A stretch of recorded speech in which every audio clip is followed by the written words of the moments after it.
दोस्तों सिटी 71 की नई अपडेट के लिए आज हम पहुंचे हैं गांव अपना ये चबूतरा में और यहाँ पे इस समय मौजूद है हम महेंद्र सिंह आर्य जी के निवास पे और आज इन्होंने एक भंडारा भी दिया है गांव में।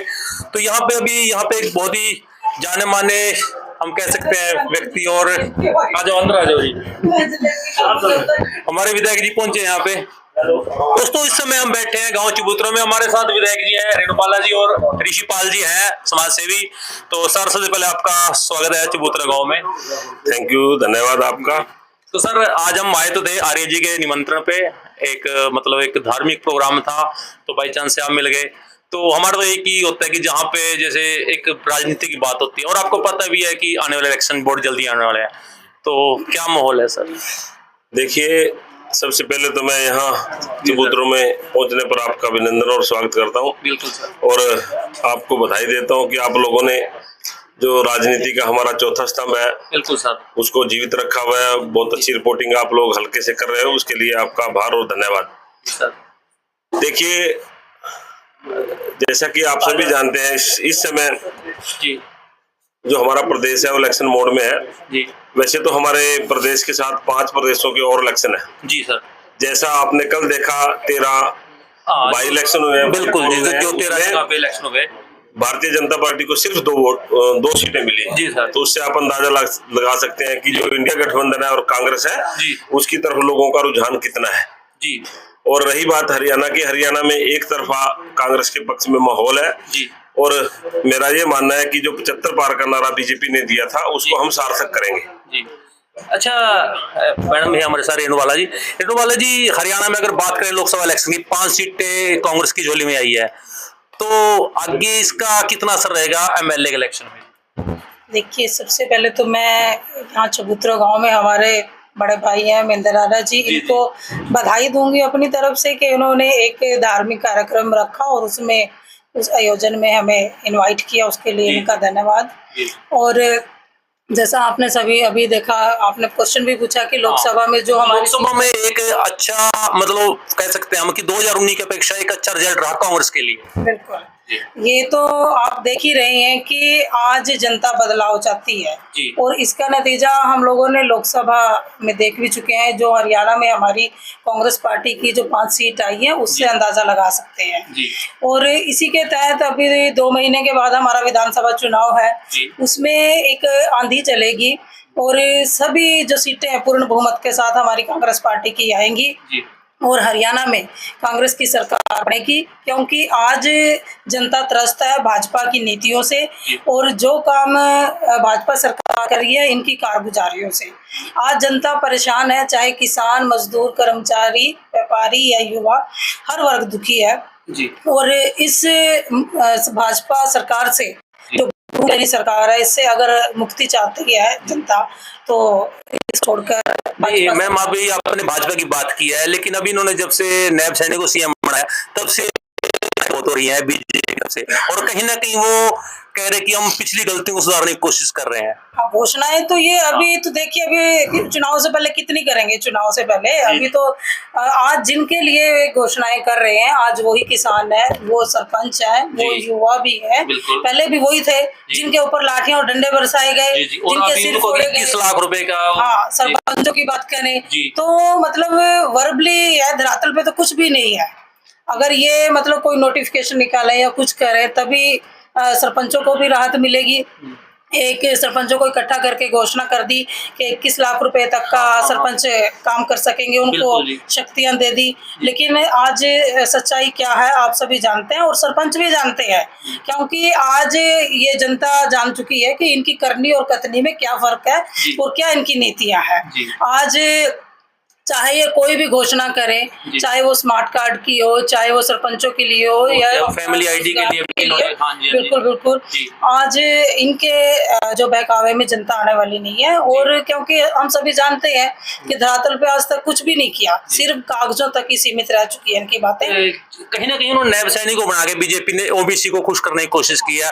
और अगर हम बात करें हरियाणा के प्रदेश अध्यक्ष है मोहन लाल जी, उनको अभी शर्मा जी को बनाया है, तो उसका कितना असर रहेगा? बड़ोली जी को बताया है। हाँ, तो देखिए मैं तो ये कहूंगी कि एक जो चुनाव स्टंट है और जाति बेस पे इनको चुनाव में जो वोट है वो मिल सके, उसका इनको मिल सके, लेकिन ऐसा कुछ नहीं है। क्योंकि ओबीसी की बात करें, आज भी ओबीसी के जो है वो कांग्रेस पार्टी के साथ जुड़े हुए हैं, इतना कोई खास फर्क नहीं हुआ इस इलेक्शन में भी अगर बात करें। और भाजपा की तो नीतियां हैं धर्म के नाम पर, जाति के नाम पर राजनीति करना। आज मैं यही कहूंगी कि जनता जागरूक है, चाहे ये धर्म के नाम पर, जाति के नाम पर वोट अगर मांगना चाहते हैं तो उसमें उनका कोई फर्क नहीं पड़ेगा। चाहे सीएम, इनकी कमियां थी तभी तो सीएम को बदला गया। ये चाहते हैं कि हाँ सीएम को बदलेंगे तो इनको बेनिफिट होएगा, तो क्या बेनिफिट हुआ? आज सब समझदार हैं, जागरूक है, और आने वाले समय में जनता अपनी जो वोट की चोट से इनको आईना दिखाने का काम करेगी, और हरियाणा में पूर्ण रूप के साथ कांग्रेस पार्टी की सरकार भी बनेगी। अब मैम थोड़ा हाँ सडोरे की बात करते हैं। तो सडोरा में अभी आप जैसे हम देखते हैं कि काफी मतलब प्रचार हो रहा है आपकी तरफ से, और हमने देखा कि वरुण जी को यहाँ से करीब 40,000 की वोट से यहाँ से बढ़त मिली है, तो आगे राह आसान रहेगी या थोड़ी मुश्किल सडोरे के लिए? बिल्कुल बिल्कुल। जैसा कि हम सभी जानते हैं कि जैसा कि अभी लोकसभा चुनाव हुए, और इन चुनावों में जैसे हमारे अम्बाला लोकसभा की अगर बात करें तो इसमें सढौरा की वजह से ही जीत हुई। सढौरा की वजह से जीत हुई जी। बिल्कुल 40,055 की जो लीड हमारे हल्का सढौरा से वरुण जी को मिली, और उसका श्रेय ही सढौरा क्षेत्र को जाता है, जिसकी वजह से आज अम्बाला लोकसभा जीत कर गई है। और आगे भी मैं यही कहूंगी कि आने वाले समय में हल्का सढौरा बहुत अच्छे बहुमत के साथ यहाँ से कांग्रेस पार्टी जीतेगी, और हरियाणा में यहाँ से कांग्रेस पार्टी के विधायक होने के नाते अभी भी हैं, और पार्टी आगे मौका देगी तो आगे भी पार्टी के लिए काम करेंगे, हल्का सढौरा क्षेत्र के लिए काम करेंगे, और अपने कहते हैं कि सरकार में रह के अपने लोगों की समस्याओं को उठाकर उन समस्याओं का निवारण भी कराएंगे। आपने देखा है कि जितने भी सत्र चले, मैंने हर मुद्दा विधानसभा में उठाया सढौरा क्षेत्र का, चाहे वो यहाँ की सड़कें हो, यहाँ के ब्रिजेस हो, यहाँ के नदियाँ हो, अपने यहाँ डेवलपमेंट का जो भी, चाहे एजुकेशन का हो, हॉस्पिटल का हो, डॉक्टर्स का हो या टीचर्स का हो, हर मुद्दे को विधानसभा में उठाया, और उन समस्याओं की आवाज को उठाकर सीएम साहब के सामने रखा, विधानसभा में रखा, ताकि जो यहाँ की समस्याएं हैं उनको दूर करा सके।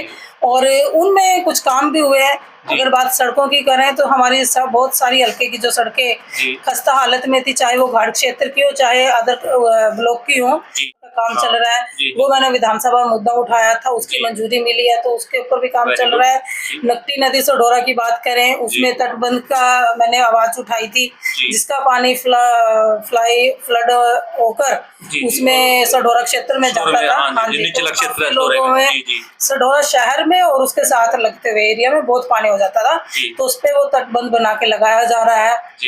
और अगर डेवलपमेंट की बात करें, और चाहे वो गांव के काम, विकास हो, चौपाल हो, एससी चौपाल हो, जनरल चौपाल हो, नालियों का काम, गली का काम हो, वो सारे काम हम लोगों ने करवाए हैं। और एजुकेशन की अगर बात करें, एजुकेशन के लिए हमने सढौरा के मैं कई गांव एजुकेशन मिनिस्टर को मैंने अपनी तरफ से दिए थे, जिनमें कई गांवों को मंजूरी भी मिली है अपग्रेड करने के लिए। हॉस्पिटल की हॉस्पिटल की है वो सढौरा का। और मैम हॉस्पिटल की आवाज काफी दिनों से आपके द्वारा उठाई भी गई है। बिल्कुल उठाई है। तो सीएम साहब की घोषणा थी 2016 की, तो आज मैंने लास्ट वाले सेशन में अगर आप मेरे देखोगे तो मैंने यही बात रखी कि 10 साल होने को है, तो मुख्यमंत्री की घोषणा आज तक भी पूरी नहीं की गई। और किस चीज की घोषणा अगर सीएम करता है तो उस पे काम होना चाहिए। बिल्कुल होना चाहिए। तो ये गूंगी बहरी सरकार है, कहते हैं कि इनको जगाना पड़ता है, और जगाने की वजह से हम विधानसभा में ये मुद्दे उठाते हैं। तो आखिरकार वो हॉस्पिटल का जो टेंडर मंजूर उसका काम होने वाला है। तो ऐसे बहुत सारे मुद्दे हैं जो हमने विधानसभा में उठाए। और भी एक मैंने डिमांड रखी हुई है अपना हल्का सढौरा क्षेत्र के लिए, एक ऐसी इंडस्ट्री बनाई जाए, वो मुख्यमंत्री जी को भी हमने दी, जिसमें हमारे जो पढ़े लिखे बेरोजगार हैं वो बेरोजगारों को नौकरी मिल सके। तो अपनी पूरी कोशिश रहेगी कि इस इंडस्ट्री को हम अपने जैसे कालाअंब की तरह हाँ ऐसी लगी हुई है फैक्ट्री या इंडस्ट्री, ऐसे ऐसा हम अपना हमारे चटोरा में लगवाएं जी, जी, जिससे लोगों को रोजगार मिल सके। जी। और एक बात कहना और चाहूंगी कि हम कोशिश कर रहे हैं कि इसमें काम हो। जी। अगर इसमें काम नहीं हुआ तो हमारी सरकार आएगी कांग्रेस की, जी, जी। तो उसमें हम अपना ये जो हल्का सडोरा की हाँ, जो भी पेंडिंग काम है उसमें करवाने का पूरा प्रयास करेंगे। जी, और सरकार में रह के अपने लोगों की आवाज को बुलंद करेंगे। जी, जी, जी। और यहाँ की जो हल्का सडोरा की डेवलपमेंट के काम है, विकास के काम है, वो भी पूरे कराएंगे। और सरकार में रह के अपना सडोरा क्षेत्र की तकदीर और तस्वीर को कहते हैं वो बदलने का काम हम करेंगे। तो मैम हमारी शुभकामनाएं आपके साथ है।